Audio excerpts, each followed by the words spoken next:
he puts so much excitement, you know, forth, and just trying to give the fans an exciting fight, and that's what you really don't see. You see guys hyping a fight, but then it turns into a boring fight or a 12-round decision. And Gennady's had 18 knockouts in a row right now, and he understands. You know, Abel's instilled into him that it's an entertainment business, and he's got to take risks to provide the knockouts or the excitement in the ring, and that's what I think is really unique with him, is that combination, and him being able to provide the excitement in the ring, but then turn off the switch and being, you know, really humble and likable outside the ring. That's why he's gotten so many fans, because they really like to support him. Yeah. Do you think you agree with a lot of fans that say that he may be avoided by like the Cottos and fighters like that? There's no question. I mean, when I go down the list, up and down the list with HBO, and you know who would be possible and who's not possible, it always seems to be, you know, we fight him, but just not next. So that's why we're going to make a shirt, you know, Triple G, just not next. So people don't want to say they don't want to fight him, but it's just hard to get him in the ring at that particular time. Fight World, it's your boy Ego, and I'm back with some more boxing. I just dropped 2 videos on the latest for Canelo versus Triple G, and I tried my best to explain it to some of the fans where I'm coming from. I am highly consistent on this channel. I'm not speaking from emotion. I like Canelo, I like Triple G, but I keep it real. Now, some people, I don't know if some boxing fans are just in special ed, and I really want to believe boxing fans are smarter than this. Some people still act like they don't understand why this is different than the Kovalev-Ward situation, or why I'm not elated of the announcement. Now, in case you guys missed the previous video, basically the announcement was what Oscar De La Hoya tweeted, and I will read it and further break it down with more examples as to why I'm not ecstatic at this news. Oscar De La Hoya tweeted today at 4:19, on Tuesday, Tom Loeffler, which is Triple G's promoter, K2 Promotions, came to Golden Boy Boxing's offices, and we agreed that the mega fight between Canelo and Triple G would occur next fall. And the thing is this, I'm not trying to be skeptical and doubt that a fight can be made. I think it definitely can be made, but this verbal agreement means nothing, and I'm going to break down in this video why I don't really care about a verbal agreement, right? So go to my channel, just type in Canelo Triple G if you want. You can look at all the videos. Look how many videos regarding this fight from 5 months ago, 6 days ago, 1 month ago, 1 year ago. Canelo disses Triple G. I don't see any competition at 160. And it goes on and on and on. This video particularly 6 months ago, right? Saul Canelo Alvarez versus Gennady Golovkin, WBC final negotiated terms. And it's an Ego Valley video. 20-minute video I did 6 months ago. And if you click on the video, you'll understand more of why I'm not happy about this. World, it's your boy Ego. And buy 6 shirts just to hand out, just for free. Just not because I'm made of money, but to give back to boxing. And Canelo fights trip updates. I told you guys what it was going to be. In fact, I offered before this was a week ago. I put it on my Instagram where it has over 20,000 followers or whatever, and on Facebook. If Canelo fights Triple G next, I will buy 3 shirts. I will double up if he fights him at the full 160 and buy 6 shirts just to hand out, just for free. Just not because I'm made of money, but to give back to boxing. And either I wasn't going to spend any money, or I was going to get a great fight, and then I have no problem spending money to give back to the fans. But it doesn't look like I will be spending any money, because they just announced that the WBC has granted both fighters, well, not both, really, Canelo, but you know what I'm saying, a pass. So he gets to have an interim fight. They both get to have interim fights in the meantime before, and hopefully the boxing world could be put on hiatus and on hold, and hopefully these 2 guys, Canelo and Triple G, fight in September. Now, this is just, let me read what it says. Now, if you want to revisit that video, you can do it. That video was made December 14, 2015. So before Dominic Wade was signed on to fight this man, Triple G had no guys, Max, not for future. And before High Horse Born Ready was signed up to fight Amir Khan, which they got past those, this is the video explaining that they had been allowed voluntary fights in 2015, December. So basically what I'm trying to say is, back then when the WBC negotiated, if you watch this video, it'll be right here. You could see this is actual script from the WBC, what they negotiated between Canelo and Triple G in December 2015. Both Alvarez and Gennady Golovkin shall be entitled to make a voluntary defense of their corresponding championships, Canelo has since vacated, so as to maximize the interest on their highly anticipated showdown. A 15-day negotiation period will be ordered on the earlier of the competition, etc., May 31st. So basically, that's saying, hey, you're free to fight whoever you want, and then you guys have to negotiate. And we've already been through that process. So in essence, back then in December, when they negotiated that was pretty much a verbal, almost even a written contractual obligation that these two men would fight each other. That's basically what it's saying. It's saying, hey, you fight whoever you want to build up the fight. Canelo's going to fight whoever he wants to build up the fight. And you guys meet and you have 15 days to negotiate. Now, they both did that. He fought Wade and he fought Amir Khan and knocked him out. And they both had knockouts.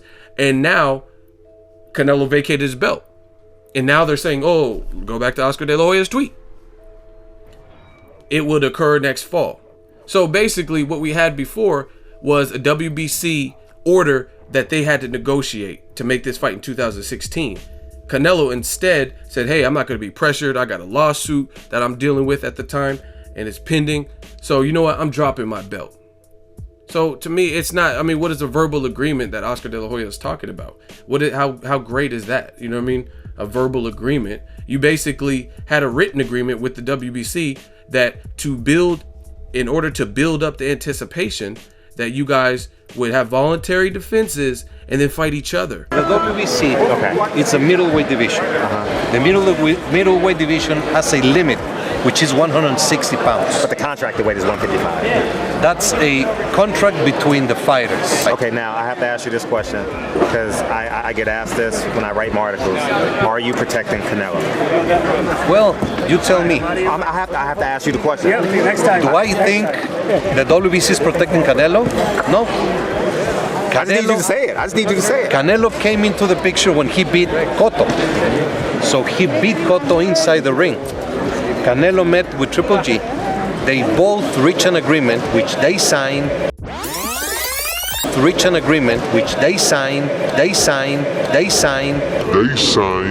And they registered at the WBC that each fighter takes one fight. Triple G just won. Canelo is fighting May 7th, and the winners have to fight each other. And you have 15 days to negotiate. And all of that happened, and they both fought and got knockouts, and he vacated his belt. So, I mean, that's why I'm not ecstatic, and that's completely different than Kovalev Ward. There is a time, date, and a venue, and signed contracts for this. So I'm not going to jump up out of my boots for Canelo versus Triple G, because to me, there's no guarantee that this will still happen in 2017 in the fall, because boxing is boxing. Boxing is very fickle.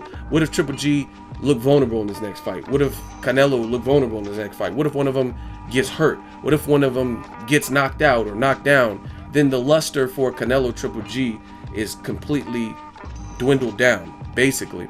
You know what I mean? Think about how many great fights have came and went.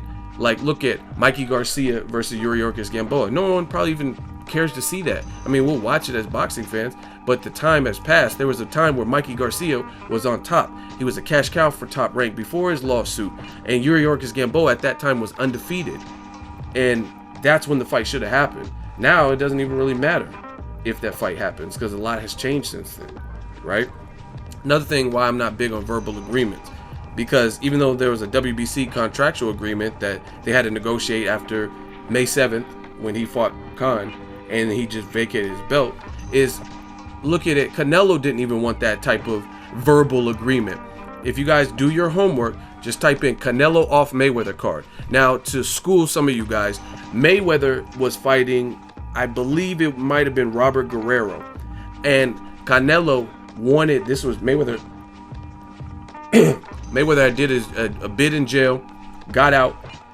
His interim mandatory was Robert Guerrero, and he said, that's my comeback fight. I got a new deal with Showtime, and I'm going to fight him as a main event. I want Canelo versus Austin Trout on the undercard, right?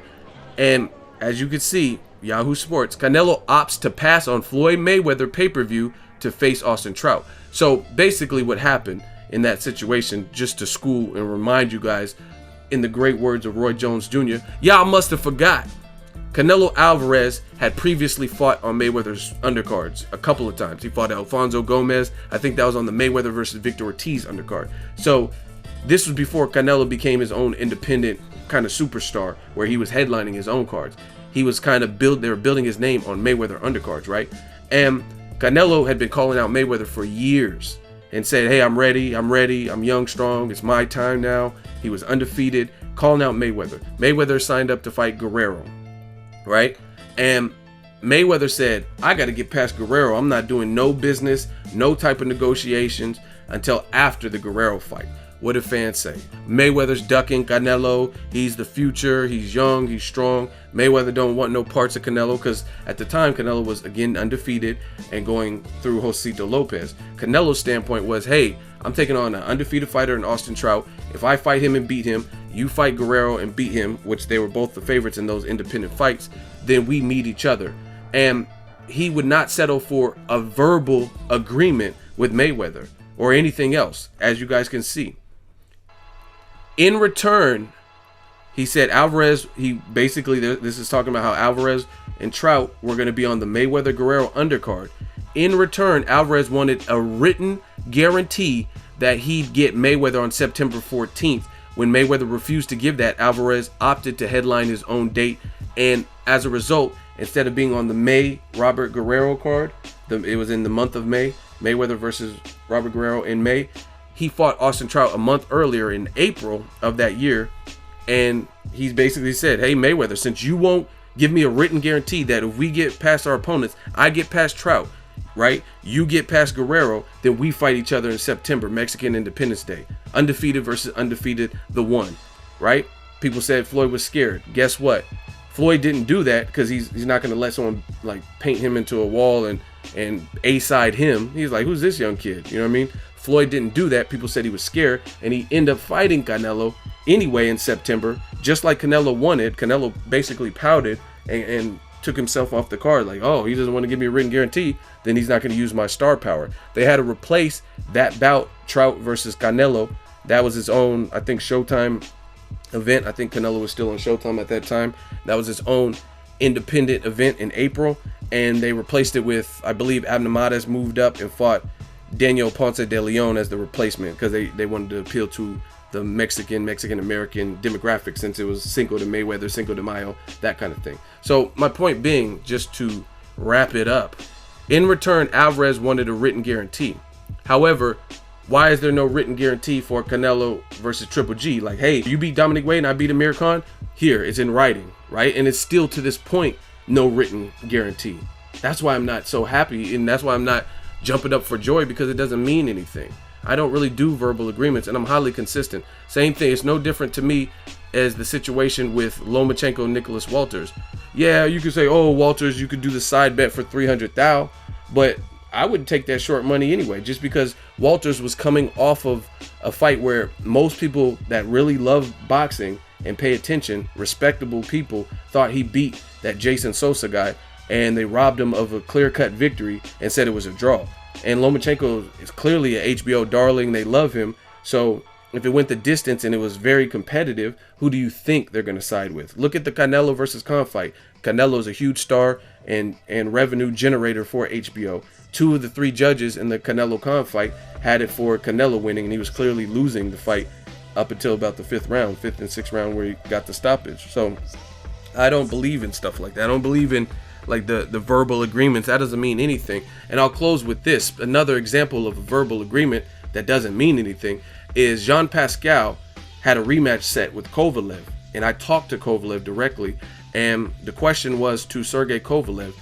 Before that fight, they bet, I think it was 100,000 to a charity of their choice, meaning either Jean Pascal or Kovalev, whoever won that rematch, would have to give the other person 100,000, right? $100,000 of their own purse, of their own money. They have to dip into their bank account in order to pay the other person. It was like, that was their side bet, right? Months after the fight happened in March, right? Because the fight happened in January, if I'm not mistaken, of this year. Months after, in March, I talked to Kovalev, and that question came up, and guess what Kovalev said? to this day, he has not been paid by Jean Pascal. He says that money is supposed to go to a charity in Russia, and he says every time he goes to Russia, all the kids in Russia are asking him like, hey, what's up with the money for improvements and things like that. So I guess Kovalev had to donate some more of his own money because of a side bet that he made, a verbal agreement bet. There was nothing in writing. It was just something they decided to do in the media and like a verbal pact. And Pascal didn't complete his portion of the bet, his end of the bet. So when it comes to Canelo versus Triple G, Walters, Lomachenko, I don't want to see side bets and verbal agreements when you could easily put it in writing. This fight has been stalled out long enough. If you are serious about fighting the man, then why not put it to paper instead of saying, oh, hey, Tom Loeffler, he came to my office and we verbally agreed. Why verbally agree? Why can't it be something put to paper? Say, hey, I don't even see why K2 Promotions is accepting that. Well, maybe because they got the belt and that's kind of what they wanted. That's a step closer to unifying the division. So if they get the Canelo fight, they'll get it. Maybe they're just not going to dwell on the Canelo fight now that they have his belt. And, you know what I mean, Triple G's not looking bad in this situation because he's the one that asked for the belt and got it, and Canelo's the one that gave it up. So, again, the whole side bet and verbal agreement, it means nothing. You guys they've sparred together. They're familiar with your work. Notice other two people who were in a mega fight that sparred together, Keith Thurman and Sean Porter. They know what to bring, and they're fighting this weekend. You know what I mean? So if you really wanted to make it official, like instead of launching this bug in the public's ear, like, hey, they're gonna fight in the fall, and it could happen. I'm not saying it can't happen, but I have to see it to believe it, because it could have happened already. It could happen this September, and it's we have to wait more than a year for it. People, another thing I noticed is, I think Golden Boy or just people in boxing, they're trying to live vicariously through Mayweather-Pacquiao. That is a fight with two anomalies who were heavily popular, and it was a different time in boxing where they were doing 1 million+ pay-per-views. They were dominant versus competition. Pacquiao was literally running through guys, and David Diaz, and jumping up in weight and beating De La Hoya. Mayweather's Mayweather. He was dominating. Marquez got hurt in the Mosley fight, then dominated him for the remaining rounds, things like that. So that was a fight that was requested from the public. But not every fight is that big, because not every fighter is as big as Mayweather and Pacquiao were at that given moment. You know what I mean? Mayweather and Pacquiao had differences, different networks at one point. Mayweather said Bob Arum owed him money from when he was with Top Rank. You had drug testing issues. You had how much this is going to make a lot of money, how much back end money is Pacquiao going to get. There were a lot of issues. This is not really that many issues on why they can't make the fight. Canelo's with HBO, Triple G's with HBO, K2 has a working relationship with Golden Boy, right? So there's really not drug testing. I don't even think it came up. I don't think either guy requested drug testing, so that's not an issue. So stop comparing it to Mayweather Pacquiao. It's its own fight, and the times and you got the Fire Stick and streaming. It's a different market, right? And I'm sick of boxing waiting, trying to capitalize, and we'll let it marinate. You're gonna let it marinate, and then something's gonna happen. Just like Mikey Garcia versus Gamboa. That's really all I gotta say. Make sure you share the video, like the video. As always, hate, comment, and subscribe. Till next video is Ego signing off.